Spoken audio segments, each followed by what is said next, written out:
Good evening, ladies and gentlemen. The memorial's last post ceremony will begin in a few minutes. The last post ceremony is broadcast on the Australian War Memorial's YouTube channel. Please feel free to take photographs or film the service, and we encourage you to share your photos to the memorial's Facebook page. To maintain the dignity of the service, please consider the following. Please switch off your mobile phones or turn them to silent. Parents, please closely supervise small children. Please be respectful and quiet throughout the ceremony and remove hats for the national anthem, the reading of the ode and the sounding of the last post. For your safety and that of others, please do not sit on the garden edges or stonework. If you're feeling faint or unwell during the ceremony, please sit down or approach one of our Visitor Services officers. And in the event of an emergency, please follow the direction of memorial staff. Finally, please note that at the end of the ceremony, the memorial will be officially closed and visitors will be asked to make their way out. Thank you. The last post ceremony will commence shortly.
Memorial.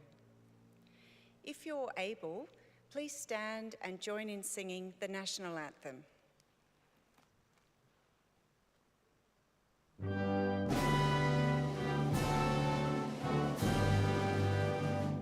Australians, oh, let us rejoice, for we are one and free. With golden soil and wealth for toil, our home is got by sea. Our land abounds in nature's gifts of beauty, rich and rare. In history's page, let every stage advance Australia fair. In joyful strains, then let us sing, advance Australia fair.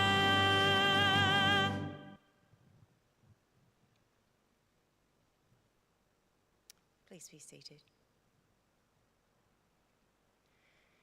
The Australian War Memorial was the vision of Charles Bean, Australia's First World War official historian. Bean landed with the Australian troops on Gallipoli and stayed with them at the front through to the end of the war. The idea of this national memorial and museum came to him at Pozières, France, in the depths of the bloody fighting of 1916. Bean's idea was that this would be a place where family and friends could mourn loved ones buried in faraway places. It would also be a place that could help all Australians understand what these men and women had endured and what they had done for us. Bean's vision, to which we remain true, is best expressed as inscribed in the entrance to the memorial's galleries. Here is their spirit, in the heart of the land they loved. And here, we guard the record which they themselves made. Tonight, we'll read the story behind just one of those on the Roll of Honour, which lists the names of more than 103,000 men and women who have given their lives for us in war and on operations for more than a century.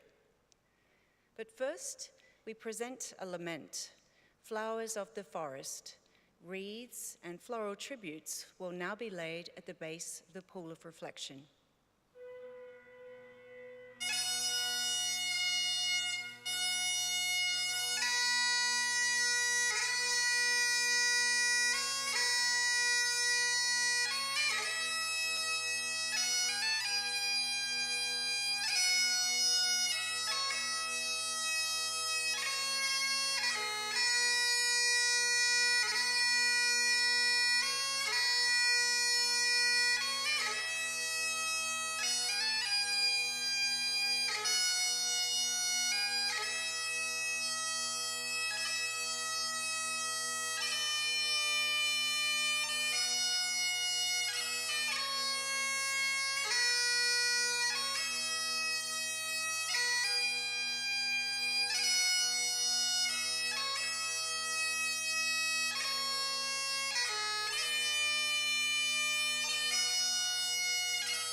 Today, we remember and pay tribute to Lance Corporal Rollo John Rofe.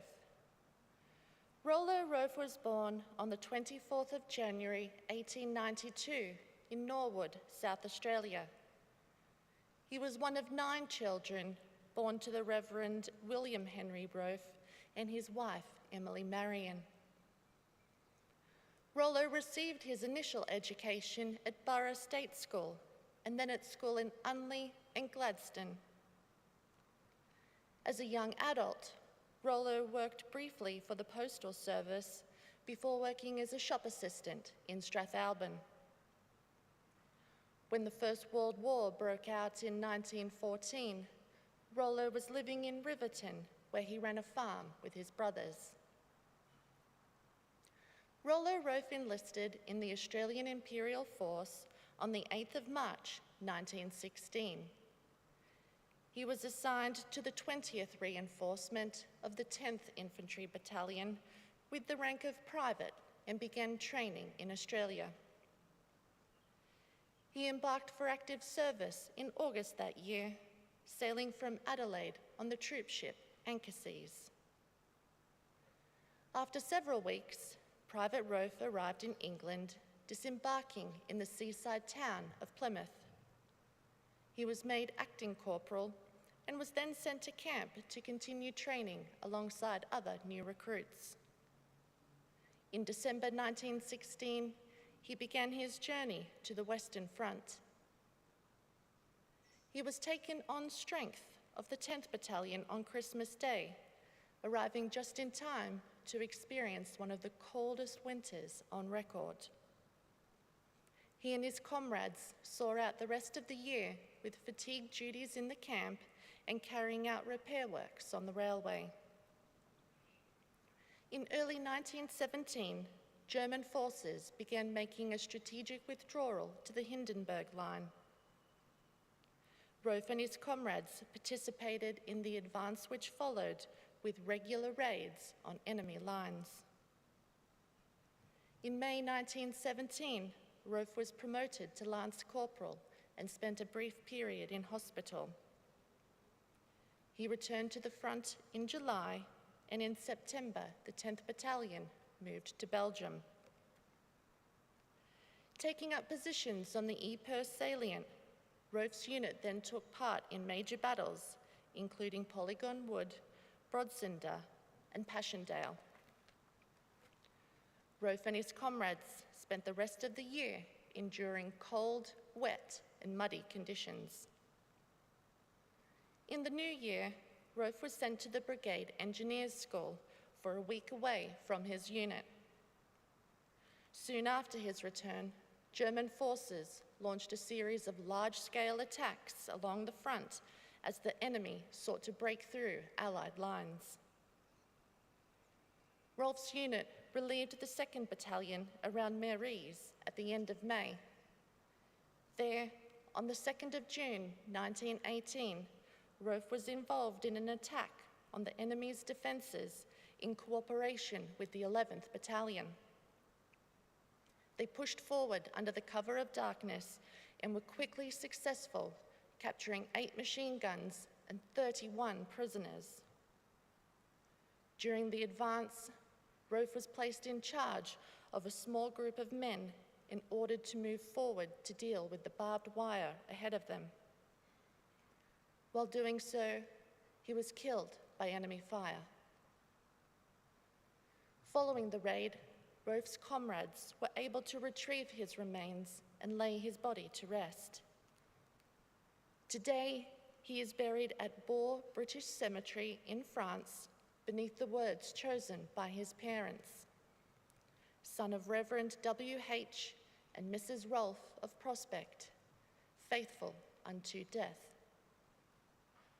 Lance Corporal Rollo Rofe was 26 years old. His name is listed on the Roll of Honour on my right, among almost 62,000 Australians who died while serving in the First World War. His photograph is displayed here today by the Pool of Reflection. This is but one of the many stories of service and sacrifice told here at the Australian War Memorial. We now remember Lance Corporal Rollo John Rofe, who gave his life for us, for our freedoms, and in the hope of a better world.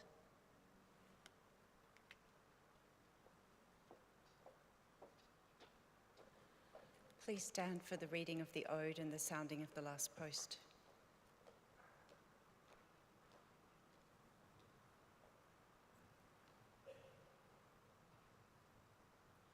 They shall grow not old, as we that are left grow old. Age shall not weary them, nor the years condemn. At the going down of the sun, and in the morning, we will remember them. We will remember them.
Lest we forget. Lest we forget.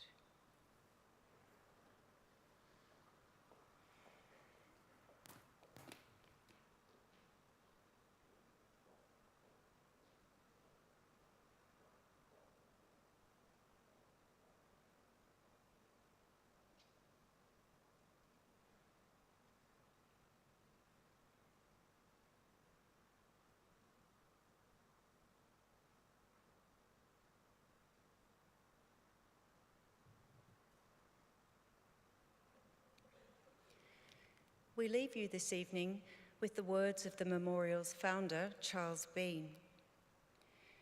Many a man lying out there at Pozières or in the low scrub at Gallipoli, with his poor, tired senses barely working through the fever of his brain, has thought in his last moments, well, it's over.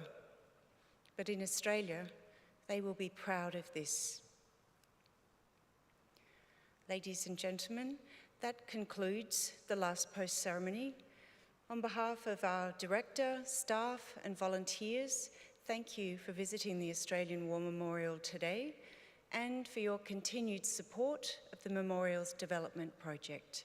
We wish you all a very pleasant evening.